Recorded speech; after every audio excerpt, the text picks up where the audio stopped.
Are you looking for that nice, big old, wet, warm reverb sound? Let's check it out.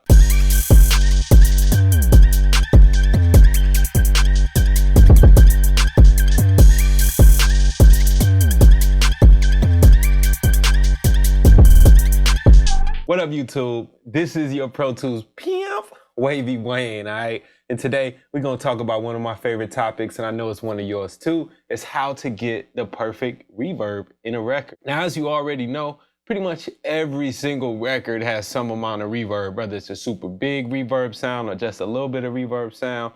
And even now, today's records, they're using a whole lot of reverb. And it seems to be very important. There's a lot of reverb plugins to choose from stock plugins to reverb emulations and convolution reverbs, all kinds of reverbs out there. Which one do we choose? How can we set those settings to get the best sound in our mix and not go crazy thinking about reverb? That's what we're gonna go over today. So let's go ahead and check that out. So one of the first things that you wanna do whenever you are gonna be using a reverb is to set up your reverb as a send and return, okay? To set up your reverb as a send and return, one of the first things you wanna do is create a new stereo aux input track. So we're gonna use our shortcut Shift-Command-N. Let's bring this over here, and we're gonna go to a stereo auxiliary input track. We don't need to worry about that. Ticks of samples, we'll just create that. And let's just name this verb, okay? So now I got my track created. The next thing that I need to do, let me just reroute these outputs. I don't know why my outputs are going crazy. Don't worry about that. But the next thing that I'm going to do now is assign a bus as the input to this reverb track. Now, it doesn't matter if you're doing this from the mix window or the edit window. Everything, all the controls are pretty much still the same. In the edit window, you may or may not have this I/O section showing. If you don't, you can simply just come up to this little bar and right click or go to this drop down menu over here and just make sure your I/O section is being displayed in the edit window. Otherwise, you won't be able to see your routing controls, your volume and panning controls in the edit window. But again, I'm just here in the mix window now and it's all the same. So in my mix window, I'm just going to go over to the input of the new track. So when you're looking at the I/O section, the inputs are at the top, the outputs are at the bottom. And what you want to do is get signal into this reverb track. Now, the reason we setting this up as a send and return is because the reverb can be a shared effect throughout your whole session. So not only can this one vocal use it, every vocal in your session can use this same reverb. If you had a snare that you wanted to add a little reverb or something, you can do that too. Even though I do recommend using a separate reverb for your instruments than you do for your vocals. Yeah, and it's just going to come in handy down the line later when you're really shaping those sounds, okay?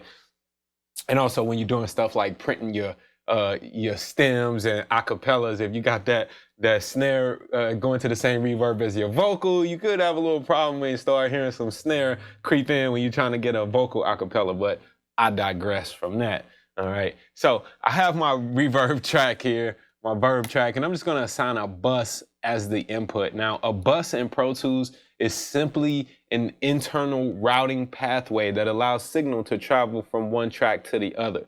Now, when you are assigning a bus, you see we got interface. If I chose a path coming from my interface, that would be an actual physical path coming from, you know, the ins or outs of the Apollos, of the Apollo. But a bus is all internal. This is our virtual routing system. So I'm just going to choose bus 9 and 10 as the input to my verb track, okay? Now, the next thing that I like to do, because I want to stay so organized, is go ahead and rename this bus. So I'm just going to right click on it, hit rename. And then we're going to name this verb. So here goes my little, let's just name this the verb bus. Cool. Cool. So far we have that track. Now let's go ahead and choose a reverb plugin. Now it doesn't matter which reverb plugin you use. A lot of them have different controls, but pretty much they're very similar to what they do. So let's just go with the D-verb. Everybody has the D-verb. If you have Pro Tools, then you got D-verb.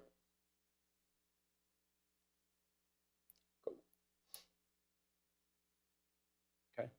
So I got my plugin set. Now we'll worry about the controls on that in a second, and we'll come back to that. Now we have to finish up setting up our send to actually get our vocal signal over into the reverb channel. Now to do that, what I would do is go over to the sends of my vocal track, go over to the send selector, and you could either choose a track, which makes it very easy, especially if you only have limited tracks. And also this is great, a great reason why naming your tracks is so important, because I can send directly over to that verb track that you see there, or I can go up to my bus selector and choose that verb bus. Either way will do the same thing, it'll accomplish the same result. So right now I got my verb bus set up, and whenever you send over, whenever you create a send, the send level fader is going to pop up, which is what you're seeing right here. Now, this is my send level fader. This determines how much of the actual reverb signal I'm sending over. This determines how much of my original vocal send signal that I'm sending over to the reverb channel, okay? To start off, let's just hold the Option key, or if you're on a PC, hold the Alt key and click on that fader, and it'll set that send level to unity gain. So you're basically sending all of that vocal over to the reverb. Now, when I am applying reverb and other time-based effects like this, I do like to set that send level all the way up when I first start. That's just going to allow me to really hear how that reverb is interacting with the music. It's going to allow me to really hear how it's interacting with that vocal. And then once I find the reverb sound that I like, I can then go ahead and back that level down, all right? So let's go ahead and take a listen. Actually, let's mute this send first. And then we'll go ahead and take a listen to our vocal and see exactly what we got without the reverb. So this is gonna be our dry vocal. Ooh, the games we play, they're gonna break our hearts one day. The love we keep throwing away is gonna come back to haunt us when we're lonely. The games we play, they're getting a little heavy. Baby, when are we gon' change and stop playing these games? Oh, and stop playing these games. Oh, and stop playing these games. Cool. Just want to raise that vocal up a little bit. But we hear that vocal and it is completely dry right now. It doesn't have any reverb, any time-based effects. I'm doing a little bit of EQ and compression on it, but that's really it. All right, so let's now hear this vocal at full send with our reverb in it. So I'm just gonna take that off mute and let's play it. Ooh, the games we play, they're gonna break our hearts one day. The love we keep throwing away is gonna come back to haunt us when we're lonely. The games we play, they're getting a little heavy. Baby, when are we gon' change and stop playing these games? Oh, and stop playing these games. Now, that reverb actually does not sound too bad at all. I actually kind of enjoy the sound of that reverb. But here's something that you guys can do, okay? Now, when you are playing your record, you can open up this preset menu inside any plugin. If you just go up here and click on this little library button, it'll open up this preset menu. And as you are playing the record, and once you start doing this for a while, you're gonna get used to what kind of reverbs you like. Plates, do you like halls? Do you like room reverbs, whatever, ambient reverbs, any of all that stuff. You're gonna know like, okay, I wanna use a plate for this, or I wanna use a hall for that, or maybe a combination of both, okay? So for this, I'm just going to go ahead and play this record, and as it's playing, I'm just gonna swap through some of these different presets. Now, when I hear a preset that I like, then I'm gonna stop there, and then we can make some adjustments from there. Ooh, the games we play, they're gonna break our hearts one day. The love we keep throwing away is gonna come back to haunt us when we're lonely. The games we play, they're getting a little heavy. Baby, when are we gon' change and stop playing these games?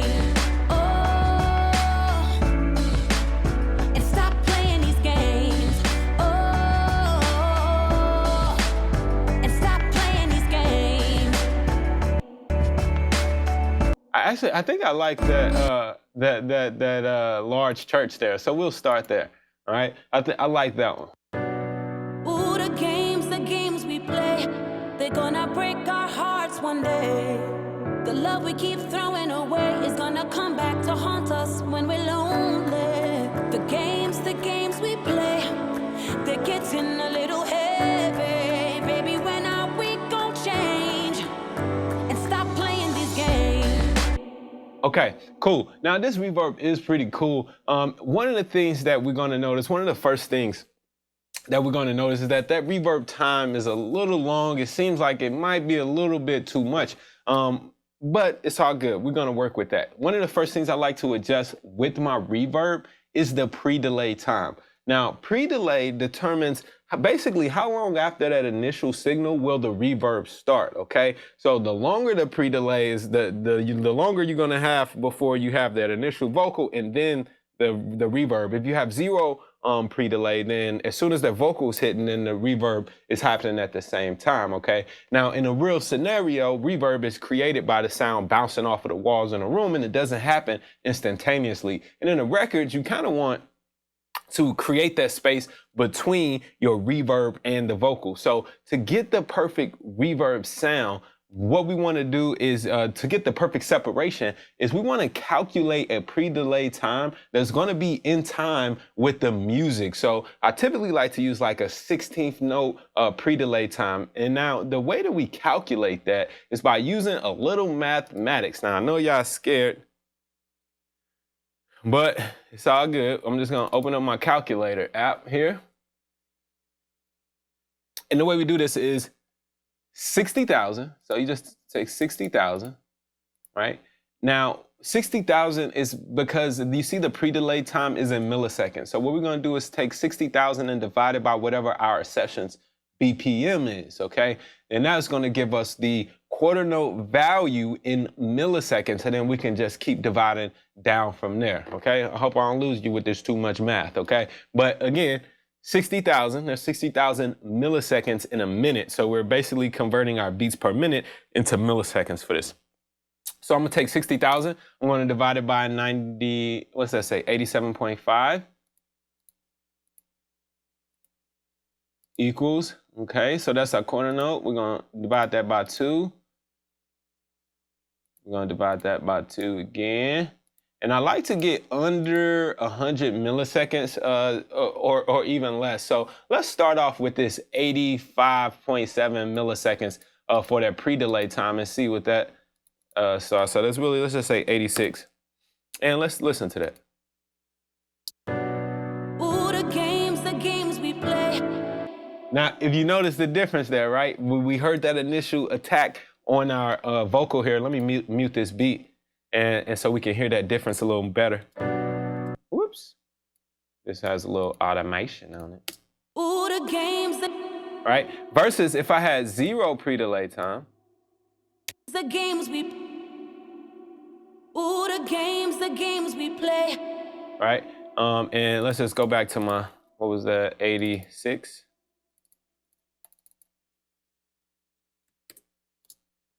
Ooh, the games we play, they're gonna break our hearts one day. The love we keep throwing away is gonna come back to haunt us when we're lonely. The games we play. All right. Now, that might be a little bit too much, but I kind of like it being kind of bigger like that. And so now, the decay time, that's ultimately also called the reverb time, depending on which plug-in you're using. Basically, how long is that reverb going to last, okay? Having 1.2 seconds, let's see. For the decay time, I'm simply just going to listen and lower this decay time to where I feel like it fits in a little better without going on too long into my next phrase. Ooh, the games we play, they're gonna break our hearts one day. The love we keep throwing away is gonna come back to haunt us when we're lonely. The games we play, they're getting a little heavy. Baby, when are we gonna change and stop playing these games? Oh.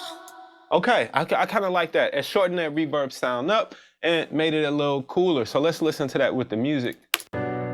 Ooh, the games we play, they're gonna break our hearts one day. The love we keep throwing away is gonna come back to haunt us when we're lonely. Cool. Another feature that I use on reverbs all the time is going to be EQ. Now you see that this reverb does have a filter section, and they've already made some adjustments based on that preset, but let's just turn those off. I just set those back to the default by holding the option and clicking. That's a little shortcut you can use anytime you want to reset a parameter back to its default setting. And now let's just listen to this reverb in all of its glory. Ooh, the games we play, they're gonna break our hearts one day. The love we keep throwing away is gonna come back to haunt us when we're lonely. Okay? So what we're gonna notice there is that now that reverb is a whole lot brighter. It doesn't sound as natural, or it doesn't really fit in with the mood of the record by having so much brightness and that low end. So typically what I'll do on a reverb track is EQ that reverb. So I'm just gonna insert an EQ right after my reverb so I can shape and mold the sound of the reverb. This is another great reason why we don't want to just insert the EQ directly on to a track that we want to add EQ to, because I won't get the chance to shape the sound of the EQ without affecting the entire track, okay? So now on my EQ, I'm pretty much going to do a very similar thing to I'm going to use my filters, and I'm going to roll off a lot of this high end, and I'm also going to roll off a lot of this low end. I don't want none of that low end stuff to interfere with my music, and I don't want the high end stuff to kind of clog up that vocal. So I'm really just going to leave like a narrow band of frequencies for this reverb and see how that sounds in there. I'm rolling off everything like above 3K, and anything under, let's go a little higher there, anything under like 400 hertz. Let's listen to that. Ooh, the games we play, they're gonna break our hearts one day. The love we keep throwing away is gonna come back to haunt us when we're lonely. The games we play, they're getting a little heavy. Okay, cool. I like that reverb sound actually. Now let's go in, and I think that maybe the pre-delay might be a little much, so let's break that down in half again. So half of that 86, that's gonna be 43. So let's go to 43 and see what that sounds like. Ooh, the games we play, they're gonna break our hearts one day. Now, in conjunction with the pre-delay is the decay time, because if I shorten up my pre-delay time, then that basically makes the reverb a little bit shorter. So I might need to add a little bit more of the reverb time, or the decay time, as it's called in this plugin. Ooh, the games we play, they're gonna break our hearts one day. The love we keep throwing away is gonna come back to haunt us when we're lonely. Now the goal with my reverb time is to have that reverb drop off naturally without going on so long to interfere with the next line or phrase, and not cut off so short to where we hear it cutting off, because that would definitely sound weird. All right, so let's listen to this, and as I'm listening, I'm just gonna mix that reverb in by lowering the send level, since I have it at full level right now. Ooh, the games we play, they're gonna break our hearts one day. The love we keep throwing away is gonna come back to haunt us when we're lonely. The games we play, they're getting a little heavy. All right, cool. Now, if you notice that your reverb is kind of getting lost, but you got the level kind of set, then what you can do, one thing that I do like to do sometimes, is actually compress the reverb, all right? And for this, let's use a simple compressor like the Smack. This is going to help to restrict the dynamics of that reverb and just keep it present a little longer, because I feel like this record just needs a little more in-your-face reverb. Ooh, the games we play, they're gonna break our hearts one day. The love we keep throwing away is gonna come back to haunt us when we're lonely. The games we play, they're getting a little heavy. Baby, when are we gonna change and stop playing these games? Oh, and stop playing these games. Oh, and stop playing these games. Ooh, the games we play, they're gonna break our hearts one day. The love we keep throwing away is gonna come back to haunt us when we're lonely. The games we play, they're getting a little heavy. Baby, when are we going? Now, there are some cases when I might add a second reverb into the chain. So let's take a look and see what this is gonna be like. Now, this time we're gonna set this up the faster way. So maybe I wanna add a little bit of a room reverb to get some, to get a little reverb a little bit closer to my artist there, okay? So let's go ahead and I'm just gonna go click on the send selector. We're gonna send out to a new track. And this time I'm gonna call this my room. Let's call this a room reverb. Cool, I'm gonna hit create and watch what happens. Boom, a new track has been created, named room. The input is a room bus, and then really all I have to do is insert a reverb plugin. So let's just use the deverb yet again. I'm gonna choose a room sound. This time I'm gonna keep my pre-delay down because again, I'm looking for a reverb to just go right up on that vocal. I want it to be like a small room to just go right up on that vocal and just create an initial space so it doesn't sound so tight. Let's listen to it. Ooh, the games we play, they're gonna break our hearts one day. And sometimes it's just simple enough, man. I'm telling you, don't overthink this. I like how that sounds. It's giving me the space that I'm looking for. Ooh, the games we play, they're gonna break our hearts one day. Cool. And then simply, I'm just gonna slap my EQ on there and do something similar again. I don't want those super high frequencies jumping in there, and I definitely don't want the lows in there. So I'm just gonna roll this off. Ooh, the games we play, they're gonna break our hearts one day.